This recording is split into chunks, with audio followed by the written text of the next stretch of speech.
Papirnati zmaj. Polž Bobby je še vedno spal, ko je pikapolonica Pika potrkala na njegovo okno. Dobro jutro, Bobby. Pridi, greva narediti papirnatega zmaja. Pika je narisala zmaja na papir in Bobby ga je izrezal. Okrasila sta ga z barvnimi papirnatimi trakovi. In nato sta nanj privezala dolgo vrvico. Greva ga preizkusit, je rekla Pika. Z roko v roki sta odšla, da bi preizkusila svojega papirnatega zmaja.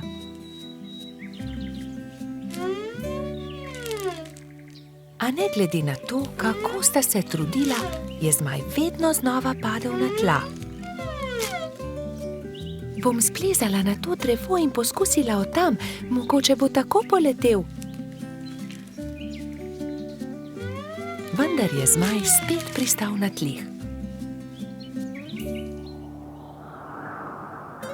Nenadoma je začel pihati veter in ponesel papirnatega zmaja stran, z njim pa tudi Piko. Bobby, pomagaj mi! Bobby je splezal na drevo in ujel Piko za nogo, vendar je ni mogel potegniti nazaj. In tako sta letela oba. Trud Baltazar je priletel mimo, ujel je Bobbyja za nogo, a tudi on ni mogel potegniti zmaja nazaj. In tako so zdaj leteli vsi trije. Koloradski hrošč Edi je sedel na vrhu borovca, ujel je Baltazarja za nogo in tako so začeli leteti vsi štirje. Skokica, pomagaj! Je zavpil Baltazar kobilici, ki se je ravno sprehajala v bližini. Skokica je ujela Edija za nogo in tako je zdaj letelo vseh 5. Veter je začel postajati močnejši in močnejši. Metuljčica Rozi je priletela mimo, ujela je Skokico za nogo in tako jih je letelo vseh 6. Hrošč Rogač Gašper in kačja pastirka Zefira sta jih brezupno gledala.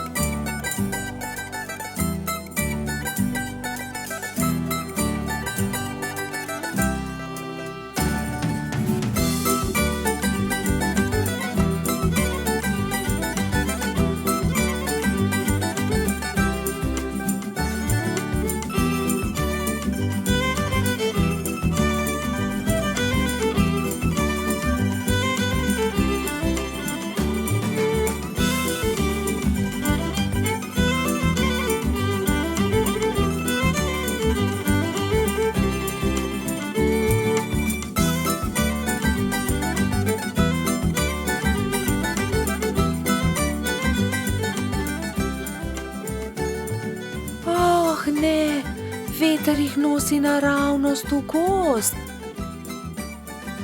Papirnati zmaj se je ujel na vrh borovca in vsi so pristali na vrhovih dreves. Nato se je veter umiril in pokazalo se je sonce. Bobby se je ves zaskrbljen obrnil proti pikapolonici. Pika, jaz ne znam leteti, kako bom prišel dol? Ne skrbi, Bobby, prepričana sem, da se bomo česa domislili. Že vem, je vzkliknil Gašper. Pridi sem, Bobby, skoči na to odejo, ne bodi prestrašen, ne bo se poškodoval. Takoj, ko je Bobby pristal na odeji, se je odbil in poletel nazaj v zrak. Poglej me, to je zabavno. Poskusimo še mi, so vzkliknili drugi. Skakali so po odeji gor in dol do pozne večerne ure.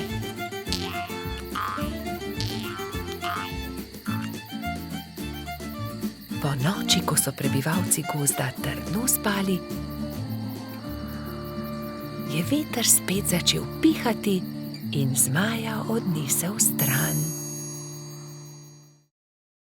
Peščeni grad. Nekega toplega poletnega dne so Bibi, Pika, Mehurček in Baltazar oblekli kopalke, vzeli svoje vedro in lopatke ter odšli na peščeni otok zgraditi peščeni grad. Poglejte, ogromna lubenica, je nenadoma vzkliknil Baltazar. Nesimo jo seboj, je prosil Bibi. Ob koncu dneva jo bomo pojedli. Prav, nesimo jo seboj, se je strinjala Pika.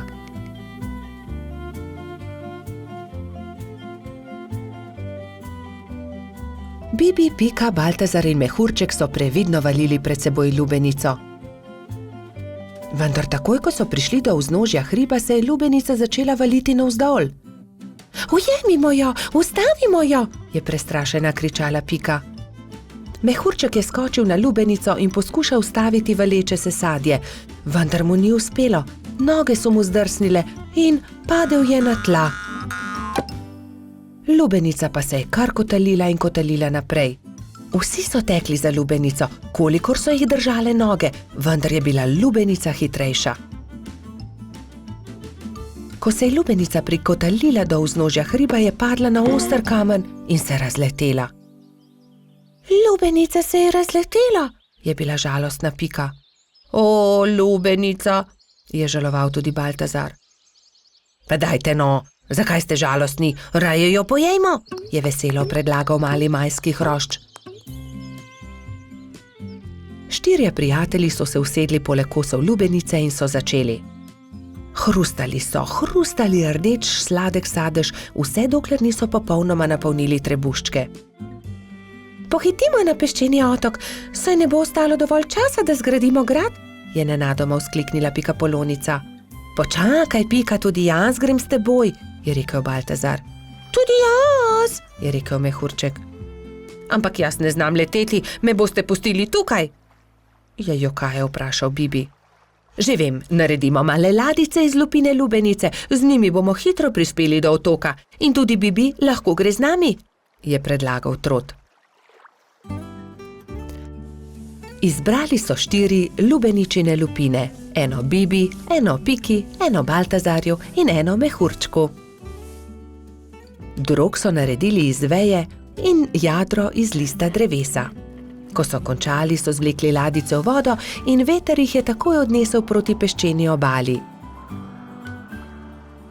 Hurra, jadramo, je veselo vzkliknil Bibi.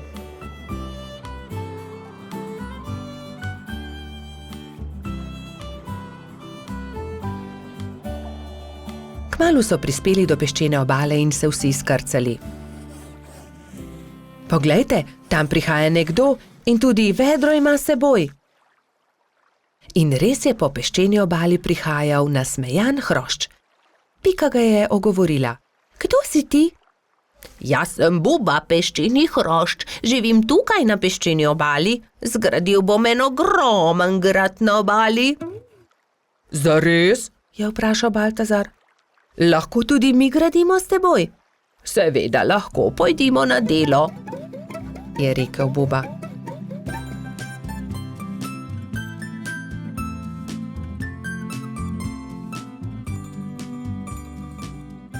Skupaj so zgradili lep velik peščen grad. Vrtali so tunele, oblikovali stolpe, naredili vrata. Samo še zastava manjka na vrhu, je rekla Pika. Narisala je Bubo na list drevesa in ga napičila v vrh gradu. Potem je to moj grad, je navdušeno vzkliknil Buba.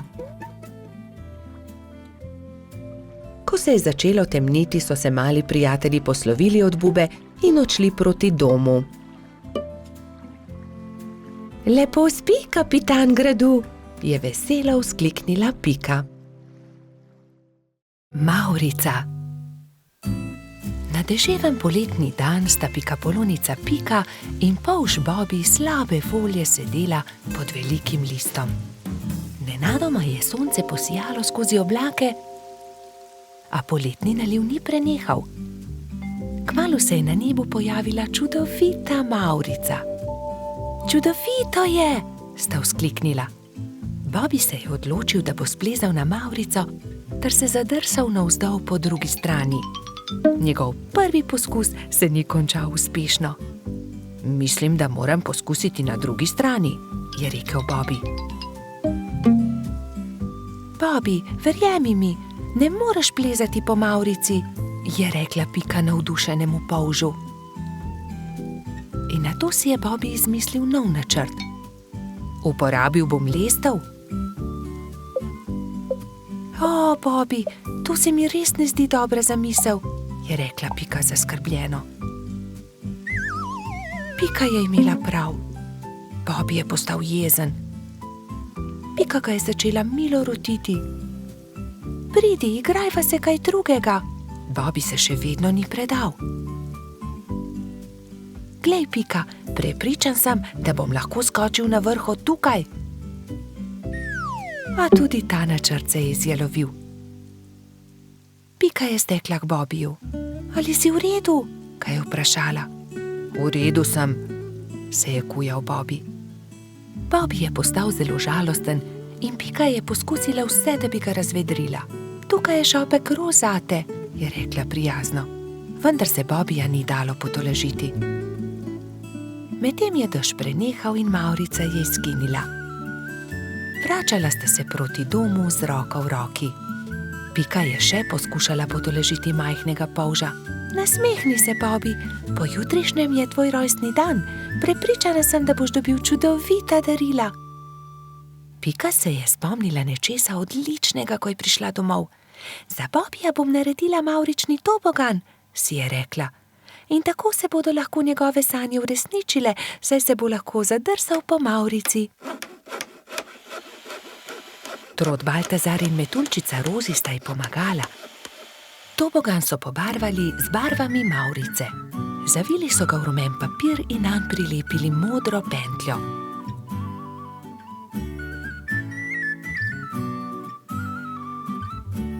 Trije prijatelji so celo spekli torto za Bobbyja.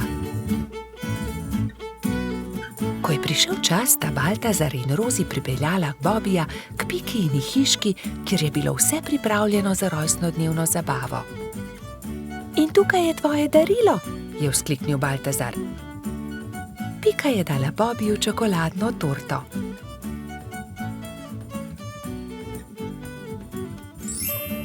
Resnična mavrica. Mavrični tobogan. Ali lahko preizkusim tobogan? Seveda lahko, je odgovorila Pika. Bobbyju je bil mavrični tobogan zelo všeč. Spet in spet se je spuščal po njem. Rozi in Baltazar sta bila tako vesela, da sta začela poplesovati naokoli. Veš, Pika, je končno rekel Bobby, to je res lepo darilo, hvala ti. Veliko prijateljev je prišlo pozneje na Bobbyjevo rojstnodnevno zabavo. Prišli so kobilica Skokica, koloradski hrošč Edi, kačja pastirka Zefira in celo hrošč Rogač Gašper je prišel.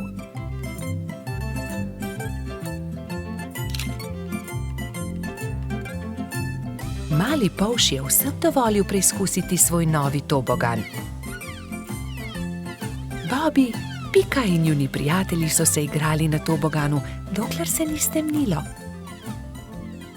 Bobby se je tisti večer odpravil v posteljo zelo vesel. Kakšen lep rojstni dan je bil to, je zadovoljno zavzdihnil.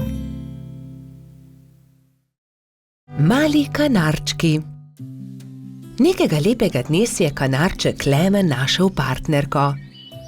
Alenka je živela na hrastovem drevesu nedaleč od Pikine hiše. Klemen in njegova partnerka sta si naredila gnezdo na najlepši veji hrasta. Bibi in Pika pa sta od spodaj opazovala ptici, kako gradita gnezdo. Poglej, Alenka že več dni ni vstala, samo sedi v gnezdu. Je mogoče bolna? Je skrbelo polžka. Kje pa, Bibi? Zagotovo bo valila jajca, imeli bodo mladičke, se je navduševala Pika. Jajca? Mladički? Je bil zmeden polž. No, seveda, greje jih in iz jajce bodo kmalu zvalili mladički, je dejala Pika Polonica. Alenka je kmalu vstala in ko se je obrnila v gnezdu, je Bibi zagledal 3 mala bela jajca.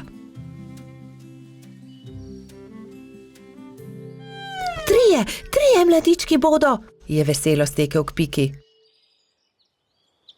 Nekega jutra se je zaslišalo razburjeno čivkanje na hrastu. Hura, izlegli so se mladiči, je vzkliknila Pika in se od veselja objela z Bibijem. Ali jih lahko pogledava? Je vzburjeno Pika vprašala Klemena. Seveda, ampak bodita previdna, ker so še zelo majhni in nemočni, je rekel ponosni oče. Klemen je odnesel na hrbtu Bibija in Piko in jo izkrcal poleg gnezda. Kako so lepi, je veselo rekla Pika. Polž in Pikapolonica sta nežno pobožala mlade kanarčke. Mali ptički so hitro rasli, kmalu so se začeli učiti letenja. Alenka jih je pridno učila in vsak dan so bili bolj napredovali. Gremo po hrano, bodite previdni, je rekel Klemen. Da ne bi slučajno sami izleteli iz gnezda. Majhni ste še, zato lahko letite samo v najinem spremstvu, je dodala Alenka. Ampak najmlajši mladiček se ni držal dogovora. Daj no, ja že dobro letim, bom poskusil sam, je rekel in vzletel.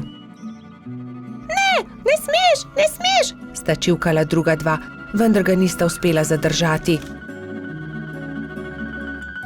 Ko sta se vrnila starša, sta dva mladička nervozno postopala v gnezdu. Odletel je najin bratec, sta jokala oba. Joj, pa tako majhen je še, le kaj se je zgodilo z njim, je prestrašeno kričala Alenka. Kričanje sta zaslišala tudi Bibi in Pika. Takoj sta odhitela iskat potepinskega mladička. Iskali so ga povsod, iskali so ga v hribih, na planinah, ob jezeru, v gozdu, na travnikih, ampak nikjer ga niso našli. Počasi se je stemnilo. Kako naj ga iščemo v tej temi? Je vprašala Alenka in začela grenko jokati. V tistem hipu se je prižgala posebna luč na nebu. Cela gruča kresničk je prihitela kanarčkom na pomoč. Mi bomo svetili, zagotovo ga bomo našli, so dejali soglasno.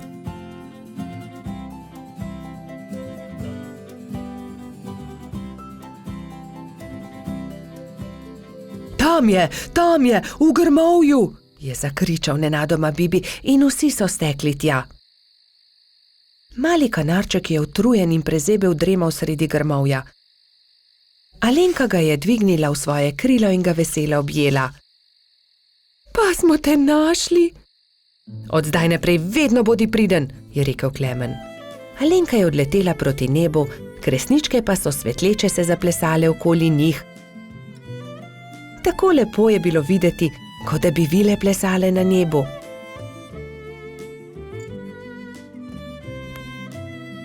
Družina kanarčkov pa je kmalu legla k počitku.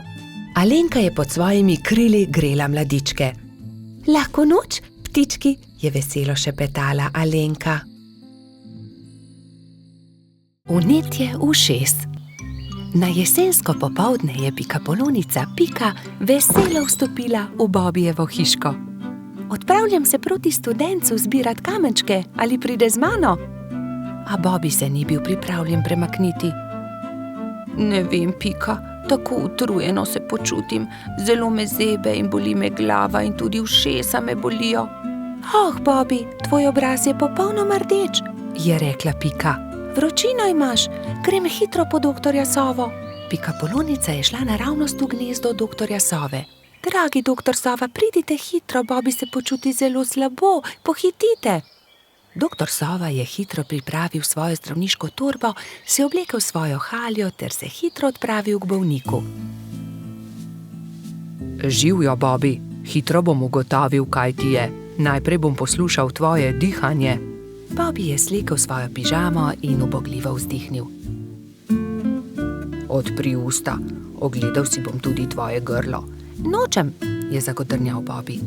A jaz moram videti, ali je rdeče ali ne, mu je pojasnil doktor Sova ter osvetlil Bobijevo grlo svojo svetilko. In zdaj si bom ogledal tvoje ušesa s tem majhnim ušesnim lijakom. Bobi tega res ni maral. Začel je jokati in si pokril ušesa z rokami. Ne bodi smešen, Bobi, niti najmanj ne bo bolelo. Pika je prijela Bobija za roko in ga pomirila. Pregled res ni bolel. No, Bobi, je začel razlagati doktor Sova. Imaš vnetje ušesa, zelo grdo si se prehladil. Vzemi polno žlico tega zdravila vsako jutro, pij veliko čaja in si grej ušesa z obkladki. Bobijevi prijatelji so mu takoj priskočili na pomoč. Baltazar je prinesel med, Rozi je prinesla kamilice, Gašper pa je prinesel jagode in skupaj so skuhali čaj za bolnika. Doli je pogrela proso v ponvi in ga stresla v majhne vrečke. Pokrij si ušesa z naušnikom, dokler se ne shladi. Bobi je dal naušnik na glavo ter ga pustil na glavi, dokler se ni shladil. Naslednje jutro je Pika našla nekaj čudovitih kamenčkov na Bobijevi mizi. Wow, Bobi, čudoviti so! Kdo ti jih je dal? Sam sem jih našel pri studencu, je Bobi ponosno povedal. Sam si jih našel? Je Pika jezno vprašala. To ni bila najbolj pametna zamisel. Nisi še popolnoma zdrav. Zdaj se ti bo poslabšalo. Žal je imela Pika prav. Bobi je do večera spet dobil visoko vročino. Bobijevi prijatelji so ga prišli obiskat vsak dan, mu brali zgodbice in se igrali z lutkami. A medtem, ko se je Bobi počutil z vsakim dnem bolje, se je Pika slabše in slabše. Nalezla se je bolezni. Tokrat je Bobi skrbel zanjo. Kuhal je čaj in grel proso za naušnike. Doktor Sova je obiskal tudi Piko. O ne, očitno imamo novo bolnico. Nalezla si se od Bobija. Povedal je Piki, kaj mora storiti, da bo ozdravela. Nato pa je spet pregledal Bobija. Zdaj si povsem zdrav, a za vsak primer te bom še enkrat pregledal. Vse je v redu, popolnoma si okreval, ti mali polž. Minilo je nekaj dni. Pika je pridno jemala zdravila, pila veliko čaja, veliko počivala in kmalu se je počutila bolje. Doktor Sova je spet prišel na obisk in z veseljem opazil, da je bila tudi Pika zdrava. Zdaj gremo lahko končno vsi k studencu zbirat kamenčke. Bobi je kar skakal od navdušenja. Hura, pojdimo k studencu, so vzkliknile 3 male sovice doktorja Sove. Tudi me bi rade šle. Ne pozabite se toplo obleči, je rekel doktor Sova strogo. Bobija in Pike ni bilo treba opozoriti. Nista pozabila na šal, kapico in tople čevlje. Lovili so se, dokler se ni stemnilo. Svoja vedra so napolnili z lepimi malimi kamenčki.